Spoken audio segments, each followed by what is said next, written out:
Welcome to Housing Developments. I'm Jim Tobin. And I'm Paul Lopez. And sitting with us today in the studio, Rob Dietz. Rob Dietz. Actually here in D.C. It's Yeah, good to see you guys. yeah, that's right. That's right. Well, we haven't had a chance to see you out on the road. Last week when we were at Salt Lake City for the Association Management Conference, it was great to see all of our fellow EOs out there. It was a great conference, really great content. That conference was so great that by the time I got home, I had no voice left Yeah, because I'd been talking so much. So I did too. Yeah, I picked up the same kind of laryngitis on Thursday and towards Friday. the end. I remember that. Well, that's what happens when you're hanging out and talking late at night with all our friends. My gosh. It was great. It was a great conference. Thanks to all the EOs who joined us in Salt Lake City. A lot of people said it was the best ever. A lot of great content, a lot of great speakers. And just next year we'll be right about that same third week in August in Atlanta, Georgia. So that's right. To all my EO friends out there and staff, please join us in Atlanta next year for a great conference. So Absolutely. It was great to see everybody. And speaking of thanks, let's give a thanks to our sponsor, LG Pro Builder. Yeah, let's build the good life together. Thanks for being with us. Absolutely. And again, Rob, thank you for joining us, man. Good to be here. We always talk about you. I don't know if you listen to the podcast. We always say like, Rob Dietz in spirit has told us. So it's good to finally have you here. So last week we talked mainly political stuff, right? Harris had kind of thrown out her ideas in regards to what housing help would look like, especially on the affordability front.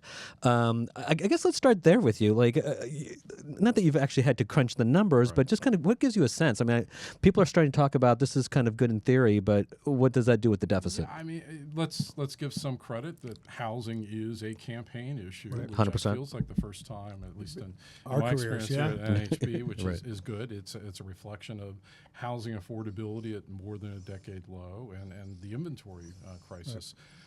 So it's good to have those policies talked about. I wish we would see more focus on the supply side. Right. So I think when you're a policymaker, you want to reach for that Band-Aid, that thing that will make renters and home buyers feel better, and that's demand side things. So down payment assistance. Look, home buyer tax credit had a purpose back in the Great Recession when prices were falling. We had too much inventory, but as we all know and you all discussed, we have too little inventory. Right. So it's about stimulating that supply side where we need to focus. The challenge, of course, and this has been the challenge for the Fed as well as presidential candidates, is a lot of those issues are the ones that our EOs fight that we heard about at AMC, which is state and local barriers to additional construction. I mean, to be fair, she is trying to, and she has touched upon the supply side. The question is how best to get there, and what you brought this up last week, right? It's great, but the big issue is regulations, right? And she hasn't really touched upon that. Yeah, that was I've been saying that's the big miss in this whole thing. It's that she talks about state and local regulations and trying to encourage use federal dollars to encourage local governments to get out of the way. That's great. But we have to remember the federal government has a fairly good size of that 25% of a single-family home in regulatory costs, 43% of a multifamily unit. I would have liked to see her tackle that, especially since this administration just hung between $18,000 and $30,000 on the cost of a new home for an FHA borrower or a VA borrower or a USDA borrower. So, I just think there's a big miss there. And remember, she had just a couple of weeks before she became the nominee had endorsed Joe Biden's rent cap proposal. So, it's the yin and the yang of this, and speak a little bit of speaking on both sides of your mouth. Right, a little A for effort, but in terms of execution, lower grade there. Well, and the press has really picked up on housing. Number one is an issue that they weren't talking about. Now they are talking about it, so the press continues to run with this. So I think, Rob, you said it perfectly. The fact that anybody's talking about housing production especially is really important, and we need to capitalize that. And as we said last week at the AMC conference, our state and local associations and our EOs and our presidents out there, they need to capitalize on that at their level of government. Say, hey, they're talking about it in D.C., we need to talk about it here. And it connects to the broader inflation fight, which is there's too much cost in the system. So on regulatory policy, the watchword should be do no harm. That's right. Like try to find a way to break back or roll back housing regulations that add cost. Rob, talk a little bit about, this is great, right? Down payment assistance, that's obviously demand side. But when you talk to a tax credit for developers or builders to build in that first time range, some of those things. Eventually, you've been preaching this for a while. Yes, we need some stimulus to help get housing going again. But we are still talking about the potential of adding to the federal debt and deficit, right? Yeah, that's the big issue. And I think when you think about 2025, we're going to face a tax debate. We know the 2017 Trump-era tax cuts are going to expire. And so we're going to have to be looking at the debt and the deficit because interest rates have been driven by the Federal Reserve basically since COVID. Right. And as we look forward, the risk is that we spend too much and we don't tax enough. In other words, the deficit gets too large. And a larger budget deficit means higher mortgage rates. It means higher interest rates for builders and developers. So how we pay for these things is also going to be key. Right. And that's something, again, the balance, the high level issues, we need more detail on those things. How are they going to get paid for as we move into 25? So right after you and I did the last podcast, that's when Chairman Powell came out, and I wouldn't even say cryptic. I mean, he kind of telegraphed pretty hard what was going on, and kind of gave us a good sense of what his next moves are, right? Yeah, the Federal Reserve is a cryptic, kind of conservative institution. Not last week. That's right. That was about as close to a mission accomplished moment in the Jackson Hole comments combined. So the Fed now feels good that CPI is under 3%. The last reading was a 2.9% year-over-year growth rate. We want that number to come down to 2. Right. We know how to get there. It's bring shelter costs down, as we were just talking about. In fact, shelter inflation was 70% inflation. It used to be it was over 50. Now it's 70. 70% over the last year. Yeah. So it has Insane. all been about the lack of affordable, attainable housing for sale, for rent. So, but yes, the Fed is finally in a position where labor markets cooled off enough. The inflation data after that initial surprise run up that we saw at the end of the winter and early spring looks like it's now passed, and the Fed can begin to ease. So the big question, when does the first rate cut come? Well, we had been saying for much of the year, December. Now it's looking like September really is going to be when we see that first rate cut. And how big? Yeah, well, I still think they do 25. I think they want to do a managed step-down type process. There's been calls for 50 because of bad data, but the Fed looks at a lot of data. You can't just cherry pick one item and say the economy's crashing. Okay, so I've been waiting for this moment all my life. We've got econ versus politics because you said last week that and it's true, right? Like the Fed helping reduce interest rates could be a driver into this political season that we're getting into pretty hard. And I mean. That's Rob and I have talked about this. Whether or not the Fed, who should be apolitical, right? That's and they look at data, and that's what the question is: do they actually cut the rates? And I would think, hand Vice President Harris a pretty big win, right? She can get up there and say, "See, our economic policies have worked. We inherited a terrible economy from that guy, and we've got us through in 4 years, and here we are." On the cusp of normalizing not only rates but getting the economy, the soft landing everybody talks about. Right. Donald Trump will lose his mind. There's no doubt in my mind he will see this as an activist Fed, the political Fed, and if there's anybody who can capitalize on that into a movement that this is being manipulated somehow, which leads me to believe, does the Fed find something in the numbers, and since it's only a quarter, they hold off and they do a big one or bigger one. I don't know. That's it, but that's a cynic in me. Or a second one, right? Yeah. We were talking about one, maybe now two, but so we got a little crossfire going. Right. Come on, you're wrong. It's still possible, right? So the first week of September, we get the August jobs data. If that number is huge, in other words, the labor market re-accelerated and is really hot, the Fed may say, you know what, let's go ahead and wait until the end of the calendar year and hold steady. But where we are right now, every single day that inflation comes down lower, Fed policy is more restrictive. Yes, right. And so at some point they got to normalize. So we're in this odd position where we don't want to endorse necessarily bad policies. The other irony here is that if you look at our forecast, for much of the middle of the year, we've been saying, we missed the Fed forecast. We thought they were going to cut more than they actually did. Right. The irony is if they begin cutting in September and then maybe a second one in December, that's what we had said at the start of the year. You did. So we're actually kind of going back to our original Back to the future. Thanksgiving. Great Scott. But here's the headline, which is we're going to get 1 or 2 rate cuts this year. Right. We're likely to get 4 or 5 Yeah. next year. So for builder loans, for example, Right. that could be 200 or 250 basis point reduction in loans. Yeah. So from a 13% annualized rate down to 11, that's going to help supply. So we're moving into a good period for both supply conditions and demand conditions because of monetary policy. Right. Let's just hope other policymakers. Fiscal policy follows behind it. Yeah, Right.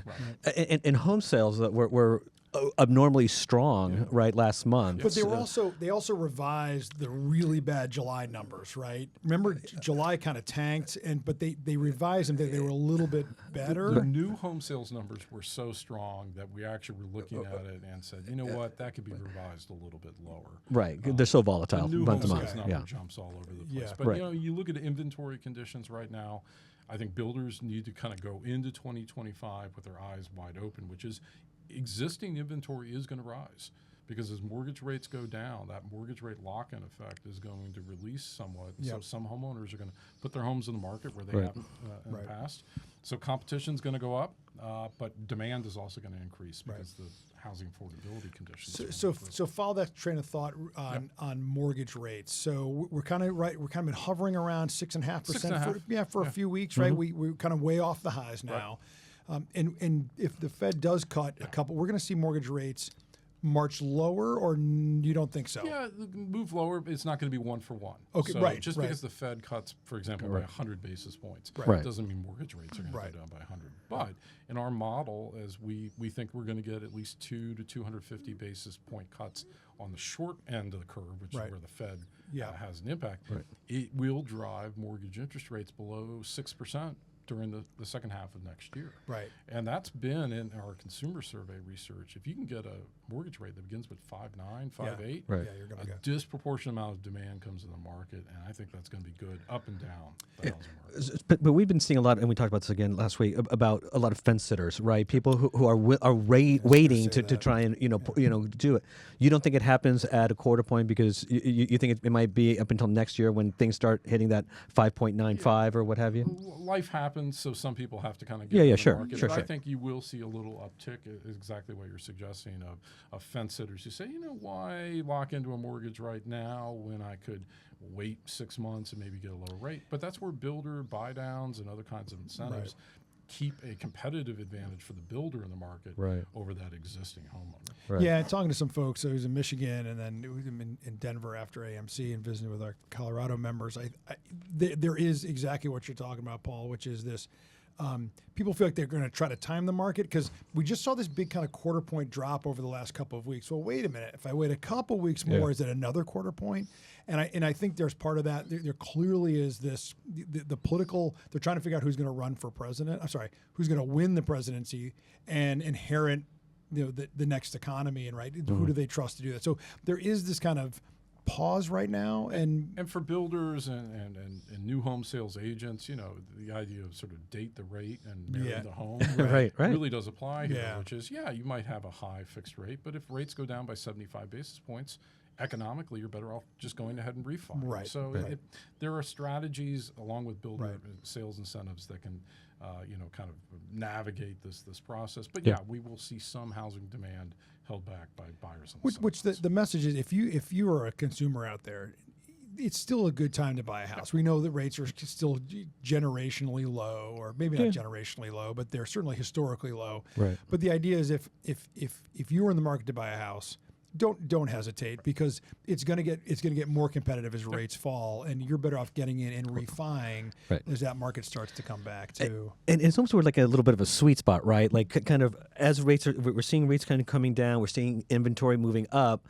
So there's kind of like this little bit of balance here where, to your point just now of, a few months from now, who knows? Maybe we're back to bidding wars because people are feeling that they've got money in their pocket again. Find the house that works for you. Yeah. If it's new construction, even better.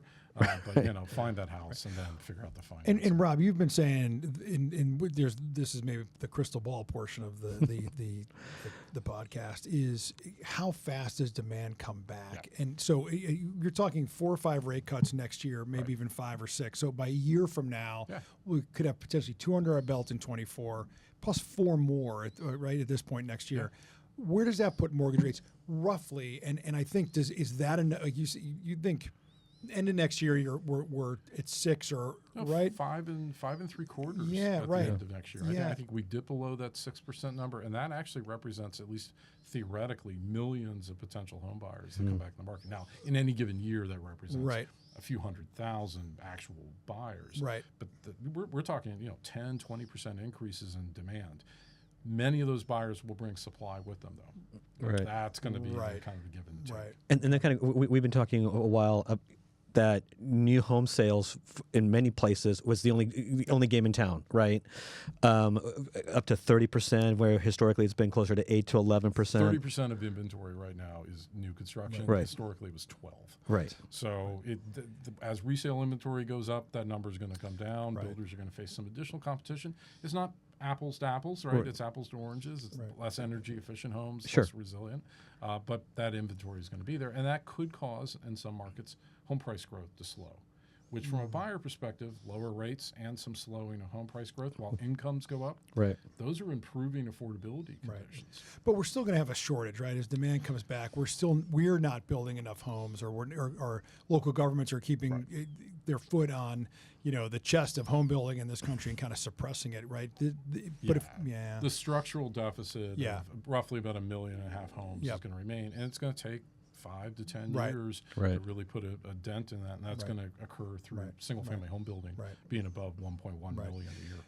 Can I go back to a question for Rob on the political side? Of course. So Vice President Harris has talked about building 3 million homes in her first term or first 4 years. Now, by the way, people keep saying she's going to build 3 million. She's going to build 3 million homes if she doesn't do anything, because we're going to build over 1 million homes, right? Yeah, 1.5 So million a year. it's 3 million more homes. Right. I did the quick math. Big That's ask. 750,000 more homes a year. That puts us on pace to build, you add your numbers to her numbers, that's 1.8, maybe 1.9 million single-family homes, never minding the 400,000 roughly multifamily. Now we're building on pace where we were in 2002 and 2004 and 5, right? An unsustainable level. Talk to me about that, because people, that they're latching on this number, and it seems like we've been there before. It's not sustainable. I mean, we've seen this before Yep. of policymakers that kind of throw that flag out Yep. there and set an aspirational target. I mean, to build that kind of level of homes, one, you have to have the lot supply, which does not exist right now. Lot supply is actually going to tighten up in 25 because homebuyer demand is going to come back in the market before the homes can be built. And then the other factor is construction workers. So if you're talking about building 600,000-700,000 additional homes, Who's building them? Yeah, it's going to be almost 1 million construction workers required, additional construction workers required. Right. So who's going to train those workers? Where are they going to come from? So again, we appreciate that, kind of bringing housing there. Right. It's good to set aspirational targets, but as we've been saying for a decade, all the pieces have to align for the industry to really kind of build out those quantities, and it's hard to do. It's funny because if you go back 20 years, right, in the boom, right, it was Bill Clinton and it was George W. Bush who wanted to have a home ownership rate of 85%. yeah, or whatever it was, Yeah. right?